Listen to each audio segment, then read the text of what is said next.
안녕하세요. 현지통신원 박수진입니다. 이번 영상에서는 문화 차이에 대해 이야기해보려고 해요. 일상생활에서와 직장생활에서의 문화 차이를 좀 나눠서 이야기하면 더 좋겠죠? 일상생활에서 느낀 문화 차이 첫 번째는 음식점을 주제로 이야기해볼게요. 특히 레스토랑이나 대부분의 음식점에 들어가서 자기가 앉고 싶은 자리에 앉지 않고 보통은 직원의 안내에 따라 자리를 안내받습니다.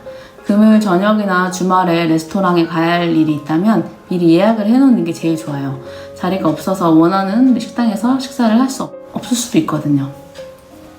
그리고 한국처럼 물이나 기본 반찬이라는 개념이 없어서 물을 마시고 싶으면 따로 주문해야 되고 메인 메뉴 전에 샐러드나 간단한 음식인 스타터, 독일어로는 포슈파이제를 따로 주문해야 합니다. 한국은 식사가 끝나고 나가고 싶으면 언제든지 계산대로 가서 계산을 하면 되지만 독일 그리고 대부분의 유럽 국가에서는 식사를 다 마치고 다 먹고 계산하겠다는 의사로 포크, 나이프를 빈 접시에 올려놓는다든지 서버와 눈을 마주치고 서버를 기다려야 합니다. 저기요 계산할게요 라든지 여기 주문 좀 받아주세요 하고 손을 들고 소리치지 않습니다. 왜냐고 물어본다면 서버도 일하느라 바쁘기 때문에 좀 재촉하지 않고 여유롭게 기다리는 문화인 것 같더라고요. 처음엔 좀 답답하실 수도 있어요. 근데 진짜 시간이 없어서 빨리 나가야 될 때는 서버와 눈을 마주치고 이렇게 계산하겠다는 제스처를 취하거나 이런 식으로 서버가 지나갈 때 슐디공 können wir bezahlen 하고 말을 하면 계산서를 가져다 줄 거예요. 그리고 독일에도 팁 문화가 있어요.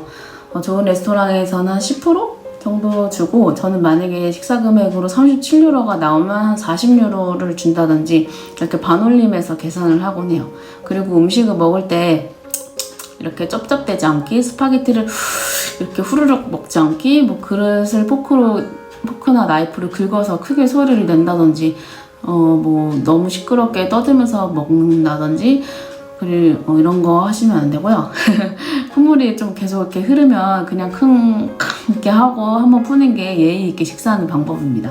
계속 이렇게 킁킁 대면은 오히려 더 비매너라고 해요. 또 독일인과 맥주를 할 때는 이렇게 짠할 때 눈을 마주쳐야 돼요.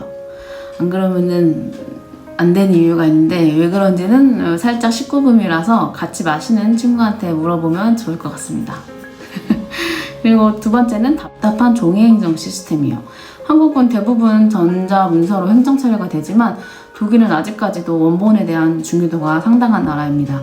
그래도 요새는 많이 전자문서로 대체하는 분위기지만 대부분 중요한 문서는 우편함으로 직접 편지가 오기 때문에 우편함을 자주 확인해야 해요.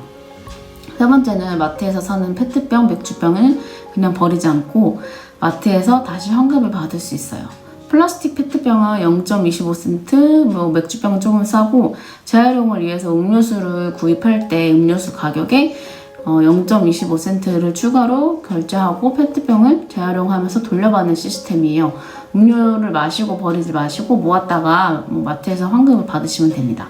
뿐만 아니라 종이는 종이대로, 음식물은 음식물대로, 재활용 쓰레기는 재활용 통에 버리고 일반 쓰레기는 또 따로 분리해서 버려야 돼요.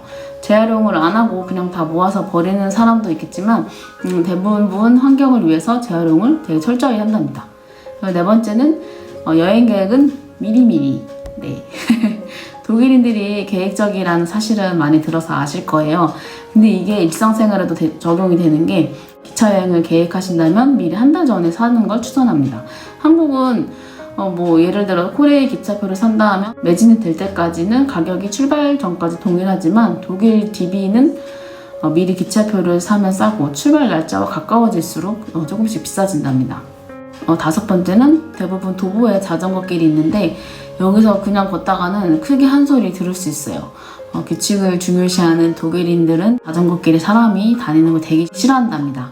짜증 섞인 목소리로 악퉁! 조심해 여기 자전거 길이야! 라는 말을 들을 수 있어요. 여섯 번째로 독일은 태어민의 나라라고도 할 수 있겠습니다. 태어민은 한국어로 예약이라는 뜻인데 병원이나 관공서는 모두 예약을 해야 갈 수 있어요. 너무 급한 경우는 병원 오픈 시간에 맞춰서 병원에 가서 진료를 받을 수 있겠지만 어떤 병원은 신규 환자를 따로 받지 않고 관공서는 무조건 예약을 해야 합니다. 택배도 마찬가지예요. 만약에 집에 사람이 없어서 택배를 못 받으면은 아폴롱 제텔이라는 걸 봤는데 이건 한국말로 택배를 찾을 때 쓰는 뭐 종이 같은 거예요. 거기에 택배를 찾을 수 있는 날짜와 시간대가 있어요. 근데 그 전에 찾아가면은 쪽지에 적힌 시간대에 오라고 하고 돌려보냅니다. 그리고 일요일은 루에타기라고 일요일 아침에는 뭐 청소기를 돌린다든지 음악을 크게 튼다든지 그러면 이웃들이 이제 직접 와가지고 인사를 하겠죠. 컴플레인을 받을 수 있어요. 독일에서 일요일은 굉장히 중요한 날이에요. 그래서 마트, 쇼핑몰 문도 다 닫고 몇몇 카페를 빼면은 대부분 상점들이 문을 다 닫아요. 일요일까지 쇼핑을 즐길 수 있는 한국과는 완전 딴판이죠. 일요일은 가족들과 시간을 보내거나 푹 쉬는 날이기 때문에 시끄럽게 파티를 한다든지 청소기를 돌리지 않도록 합니다. 그러면 이제 회사 생활에서의 문화 차이에 대해 한번 이야기해 볼게요. 첫 번째는 병가를 이야기할 수 있을 것 같아요. 독일에서 아프면 회사에 이야기를 하고 이틀가 쉴 수 있어요. 그리고 3일째부터는 병원에 가서 의사가 써주는 이제 아바이트 운페이시카이트를 받아야 됩니다. 하지만 한국과 마찬가지로 병원에 가기 전에 상사 또는 그 HR 팀에 연락을 하는 게 가장 좋아요. 근데 간혹 가다가 툭하면 병가를 내는 사람들도 있는 거 보면은 독일인 중에도 악용하는 사례도 많은 것 같더라고요. 제가 첫 영상에서도 말씀드렸다시피 절대 남용하지 말자고요. 그리고 두 번째는 점심 회식 문화예요. 한국은 회식하면은 대부분 저녁에 일을 끝나고 같이 저녁이나 술을 같이 하지만 독일의 팀 회식은 점심에 같이 밥을 먹으러 가더라고요. 요새는 한국도 많이 바뀌는 추세라고 하긴 하지만 특히 독일에서는 저녁은 가족들의 개인 시간이기 때문에 점심에 회식을 하고 가끔 있는 뭐 회사 이벤트들도 금요일 한 2~3시쯤 시작하는 분위기예요. 그리고 만약 본인이 생일이다 하면은 생일을 맞은 당사자가 케이크나 도넛 같은 디저트를 회사에 가지고 와서 같이 나눠 먹는 재미있는 문화가 있더라고요.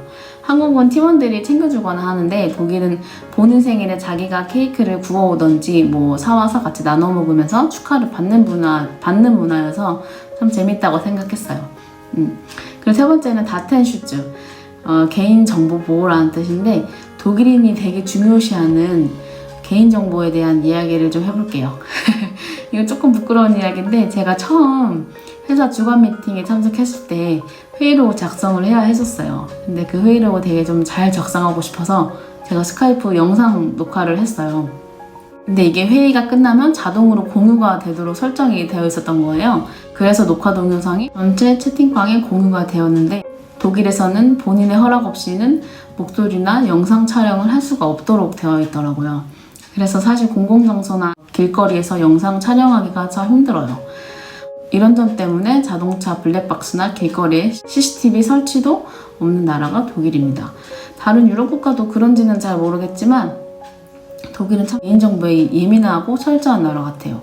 그래서 병가 낼 때도 내가 어떤 이유로 병가를 내는지 회사 측에서 굳이 이유를 묻지 않게 되어 있고 밝히지 않아도 된다고 합니다. 참 재밌는 나라죠? 로마에서는 로마법을 따르랬다고 그냥 독일은 이런 나라구나 하고 인정하고 받아들이면서 살면 참 마음 편할 것 같습니다. 그럼 이번 문화 차이 편 재밌게 보셨길 바래요. 그럼 안녕.